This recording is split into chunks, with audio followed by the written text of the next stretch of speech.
Welcome back to The Reset. I'm Sean Tucker, human performance scientist and authority architect. We are here in the living lab documenting the science, the struggle, and the shift for every high-performance dad and founder who is ready to bridge the gap between their ambition and their presence. Today, I'm going to read back a statistic to you that is quite worrying. This is recently discovered in the use of ChatGPT. It was flagged by OpenAI that approximately 560,000 ChatGPT users are showing signs of psychosis or mania every single week. Another 1.2 million show signs of unhealthy dependencies, emotional dependencies on the chatbot itself. Why should you care, and why is this important? I'll tell you why. Right now, people are searching for answers. People are searching for help and seeking help, and they want a low barrier entry. So where do they go?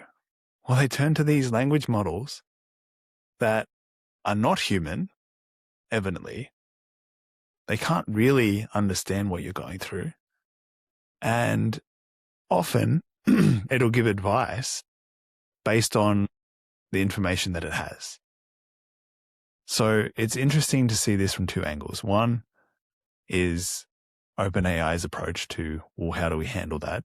Like, how can we get people to basically take action and take help from people who can actually help versus people who are just continuing to use this to essentially, I don't know, help themselves out of shitty situations by not actually getting the professional help that they need, but instead continuing down that path of relying and depending on these language models to help them in difficult times.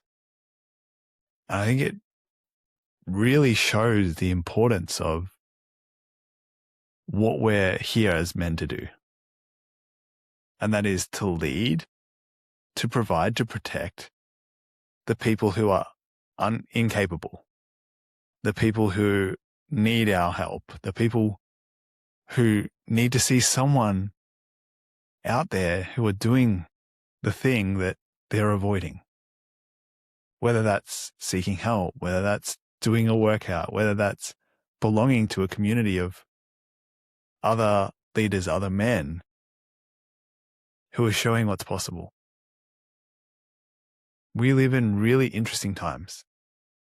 Technology has made us very comfortable, and I think it's fantastic. But there is obviously drawback to it. And that is people are more emotionally dependent on these tools more than ever. And if we don't do something about it, well, we're literally giving these tools the weapon, which is understanding how humans react and respond depending on their state, their emotional state.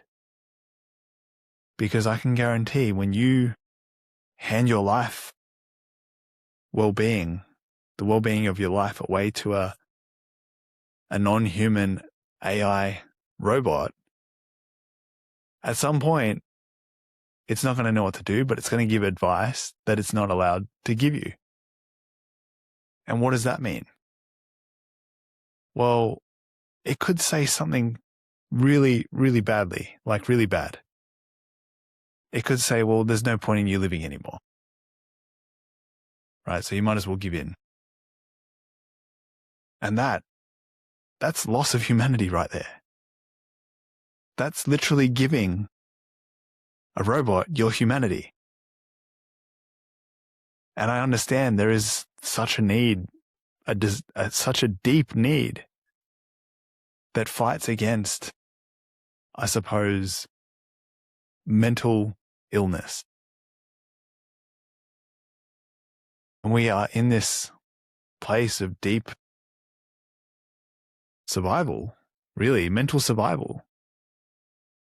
If you're fortunate enough to have a roof over your head, to have food on your table, which a lot of you probably are, and most people who are using these tools anyway probably do, well, survival goes to a different level.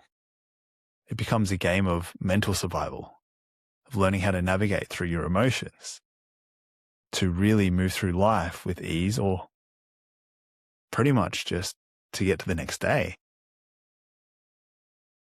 And I think there's such a gap between people's need for help and people's want for help. And how do we bridge that gap? I honestly have no idea. But I'm here, just like many other people as well. We're here to understand. And the only way you can understand is by sitting with, listening, not advising. And the thing that makes this quite dangerous is that most of these language models are taught to give advice. They listen, they respond to your prompt, right? They reply. And I guess it's the same if you're accessing online threads and forums and discussion panels and things like that. So you put something out, you will get a response. It's the same with social media.